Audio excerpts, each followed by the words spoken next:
भारतीय कृषक दल के राष्ट्रीय अध्यक्ष सरोज दीक्षित देश में किसानों की समस्याओं पर भाजपा सरकार पर जमकर बरसे।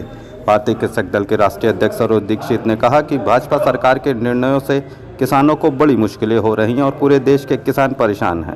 भारतीय कृषक दल के राष्ट्रीय अध्यक्ष सरोज दीक्षित ने कहा कि किसान आंदोलन की मांगों के लिए सरकार ने अब तक कोई कदम नहीं उठाया है और यह किसानों के साथ अन्याय है।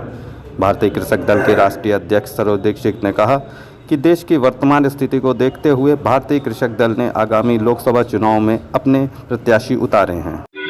नमस्कार, मैं सरोज दीक्षित, राष्ट्रीय अध्यक्ष भारतीय कृषक दल।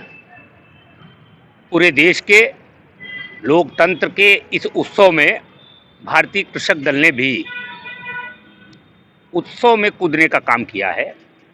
देश को सुंदर बनाने के लिए जिस तरीके से किसानों ने अपना पसीना बहा करके इतना अन्न का उत्पादन किया जिससे देश का कोई व्यक्ति भूखा न रहे, बल्कि विदेशों तक में हमने अन्न को भेजवाने का काम किया। बदले में जिस तरीके से किसान क्षुब्ध और नाराज है, उसके लिए कांटे बिछाए जा रहे हैं। नौजवान रोजगार के लिए पीड़ित है, शोषित वंचित सभी परेशान हैं। इसको देखते हुए भारतीय कृषक दल ने उत्तर प्रदेश में अधिकांश सीटों पर अपने प्रत्याशी उतारने का मन बनाया है। पीलीभीत से मैंने इस उत्सव में कूदने का काम किया है। वहां से मेरे प्रत्याशी राजीव सक्सेना जी चुनाव मैदान में हैं।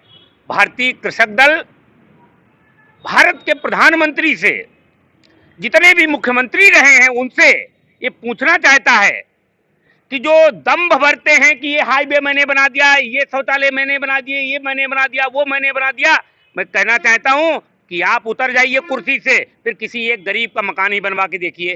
जनता के टैक्स के पैसे से बनवा करके, उसके पैसे का दुरुपयोग करके जो हम भी करते हो ना, ये मैंने बनवा दिया, ये जनता को बरगलाने का काम कर रहे हो। चुनाव आयोग को ऐसे शब्दों पर भी रोक लगानी चाहिए। हमने नहीं, ये जनता का पैसा है, जनता ने आपको चुना है और सत्यता तो ये है, जनता को भ्रमित करने का काम किया जा रहा है, जिस कारण वो भ्रमित होकर के आपको जो वोट नहीं दे रही है।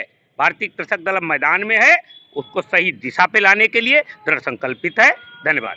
भारतीय कृषक दल का क्या मोटो है, किस उद्देश्य को लेकर इस वर्ष लोकसभा चुनाव में आप? देखिए, जिस तरीके से देश में बेरोजगारी फैली है, अपराध बढ़ा है, लोग किसान की आय की जो बात हो रही थी कि आय दोगुनी होगी, वो आय दोगुनी तो नहीं हुई बल्कि उम्र भी कम होने लगी। इन तमाम मुद्दों को लेकर के भारतीय कृषक दल ने लोकसभा चुनाव में अपने प्रत्याशी उतारने का काम किया।